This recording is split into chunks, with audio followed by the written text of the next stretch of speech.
নমস্কাৰ আজি 18 মাৰ্চ এই মুহূৰ্তত ৰাজ্যবাসীৰ কাৰণে কেইবাটাও ব্ৰেকিং নিউজ আহি পৰিছে আগবঢ়াইছো প্ৰথমটো খবৰ কংগ্ৰেছৰ পৰা পদত্যাগ কৰিলে প্ৰদ্যুৎ বৰদলৈয়ে ৰাজ্যৰ ৰাজনীতিত ধুমুহা প্ৰদ্যুৎ বৰদলৈয়ে দাখিল কৰিলে নিজৰ পদত্যাগ পত্ৰ ইতিমধ্যে অমিত শাহক সাক্ষাৎ কৰিলে প্ৰদ্যুৎ বৰদলৈয়ে নতুন দিল্লীতে বিজেপিত যোগ দিয়াৰ সম্ভাৱনা প্ৰদ্যুৎ বৰদলৈ বুধবাৰে আনুষ্ঠানিকভাৱে অৰ্থাৎ আজি যোগদান কৰিব বিজেপিত বিজেপিৰ পৰা বিধানসভাত প্ৰতিদ্বন্দ্বিতা আগবঢ়াব প্ৰদ্যুৎ বৰদলৈ যোগদানৰ পাছত বিজেপিয়ে প্ৰকাশ কৰিব নিৰ্বাচনী প্ৰাৰ্থীৰ তালিকা প্ৰদ্যুৎ বৰদলৈৰ সৈতে যোগদান কৰিব নৱ তালুকদাৰে এপিচিচিৰ উপসভাপতি পদত আছিল তালুকদাৰ বৰদলৈ কংগ্ৰেছ ত্যাগৰ পাছতে পুত্ৰ প্ৰাৰ্থিত্ব ঘূৰাই লোৱাৰ সম্ভাৱনা আছে মাৰ্ঘেৰিটা সমষ্টিৰ পৰা কংগ্ৰেছৰ প্ৰাৰ্থিত্ব লাভ কৰিছিল প্ৰদ্যুৎ বৰদলৈ পুত্ৰই কংগ্ৰেছত মানসিক অশান্তিত ভুগিছিল বৰদলৈয়ে পৰৱৰ্তী খবৰ সিলমোহৰ লাগিল বিজেপি প্ৰাৰ্থীৰ তালিকাত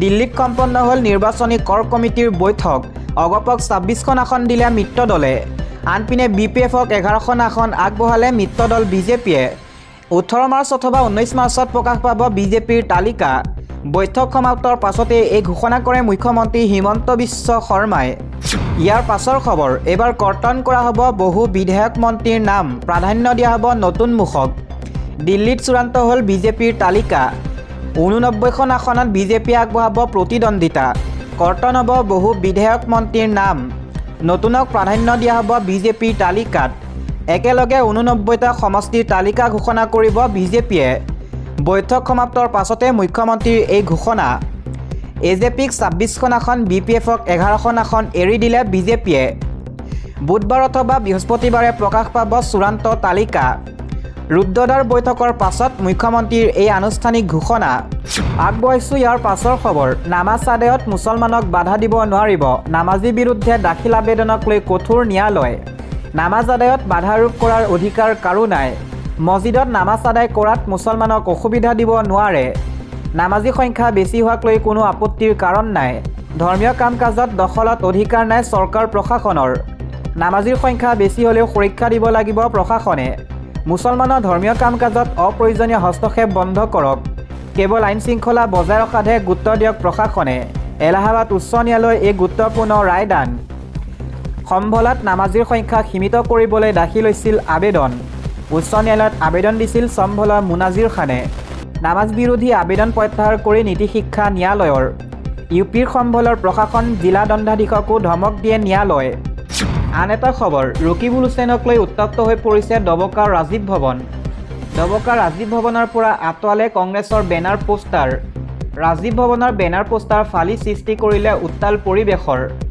বিন্নাকান্দি সমষ্টিক লৈ খঙত অগ্নি শৰ্মা কংগ্ৰেছৰ নেতাকৰ্মী বিন্নাকান্দি সমষ্টিক লৈ খঙত অগ্নি শৰ্মা হৈ পৰে কংগ্ৰেছৰ নেতাকৰ্মী বিন্নাকান্দি সমষ্টিৰ অজাপক এৰি দিয়াক লৈ সৃষ্টি হৈছিল বিতৰ্কৰ দিবলৈছো আন এটা খবৰ বতৰৰ কালৰূপ ধুমুহা শিলাবৃষ্টিৰে চলাইছে ধ্বংসলীলা সাৱধান হওক ৰাজ্যবাসী ৰাজ্যৰ ভিন্ন প্ৰান্তত এতিয়া প্ৰবল শিলাবৃষ্টি প্ৰচণ্ড ধুমুহা বৰষুণ জিলাই জিলাই বতৰ বিজ্ঞান কেন্দ্ৰই জাৰি কৰিছে জাননী কাছাৰৰ ধলাইত প্ৰচণ্ড ধুমুহাত গছ বাগৰি 6 গৰাকী আহত হয় ইছলামাবাদত খোৱাপাতিতে দুৰ্ঘটনাত পতিত শিশু মহিলাসহ 6 গৰাকী পৰিয়ালটো খোৱাপাতিত থাকোঁতে উভালি পৰিল প্ৰকাণ্ড গছ ধলাইৰ বিভিন্ন স্থানত ছিগিল বিদ্যুৎ পৰিবাহী তাঁৰ উভালিল বিদ্যুতৰ খুঁটা সমগ্ৰ অঞ্চলটোত এতিয়া বিদ্যুৎ সংযোগ সম্পূৰ্ণৰূপে বিচ্ছিন্ন বহু স্থানত গছ পৰি ৰাজপথত যাতায়াত সম্পূৰ্ণৰূপে স্তব্ধ হৈ পৰে ইফালে ধাৰাসাৰ বৰষুণত জলমগ্ন সমগ্ৰ শিলচৰ চহৰ কৃত্ৰিম বানত বিপৰ্যস্ত জনজীৱন হাহাকাৰ চহৰবাসী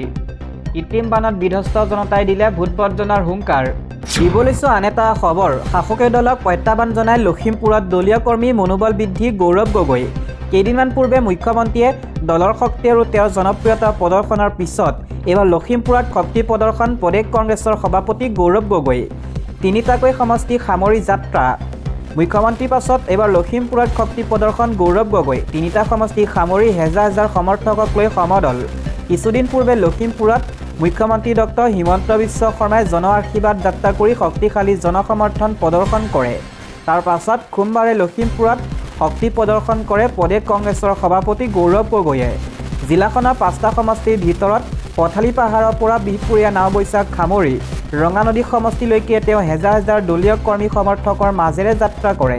এক কথাত তেওঁ জিলাখনত মুখ্যমন্ত্ৰীৰ পিছতে সোমবাৰে শক্তি প্ৰদৰ্শন কৰে। তেওঁ এই যাত্ৰাকালত কংগ্ৰেছী জয়ন্ত খণ্ড, জয়প্ৰকাশ দাস, ৰাম ভূঞা, ঘন বুঢ়াগোহাঁই, জিলা কংগ্ৰেছৰ সভাপতি গংগাজ্যোতি টাইগামসহ ভালেকেইজন দলীয় প্ৰাৰ্থিত্ব প্ৰত্যাশী আৰু বিষয়ববীয়া তথা কৰ্মীয়ে সহযোগ কৰে। এক কথাত শাসকীয় দলক প্ৰত্যাহ্বান জনাই দলীয় কৰ্মীৰ মনোবল বৃদ্ধি কৰে গৌৰৱৰ এই যাত্ৰাই। যাত্ৰাকালত গৌৰৱ গগৈয়ে সাংবাদিকৰ আগত কয়, মই লখিমপুৰ জিলাত ব্যতিক্ৰমী ছবি এখন দেখা পাইছোঁ। বহু নতুন মুখ দেখিছোঁ। যি সময়ত আমি বৰ অসমৰ কথা কৈছোঁ, সেই সময়ত আমি মিলিজুলি নতুন কংগ্ৰেছৰ জন্ম দিবলৈ বিচাৰিছোঁ। কংগ্ৰেছ দলৰ ভিতৰত সমাজসেৱক, অধিবক্তা, বিভিন্ন চিন্তাধাৰা মানুহবোৰ একত্ৰিত হৈ অসমৰ বৃহত্তৰ স্বাৰ্থত ৰাজ্যক সেৱা কৰিবলৈ আৰু ৰাজনীতি বিকাশলৈ লৈ যাবলৈ এটা নতুন চিন্তা প্ৰকাশ হৈছে। এনেধৰণৰ এটা নতুন কংগ্ৰেছ, যি কংগ্ৰেছে পৰৱৰ্তী দিনত নতুন বৰ অসম সৃষ্টি কৰিব। আজি এই ৰাম ভূঞা, জয়ন্ত খণ্ড, ঘন বুঢ়াগোহাঁই, জয়প্ৰকাশ দাস, গংগাজ্যোতি টাইগাম আদিক লগত লৈ মোৰ যি ব্যক্তিগত অনুভৱ হৈছে সেয়া প্ৰকাশ কৰিছোঁ।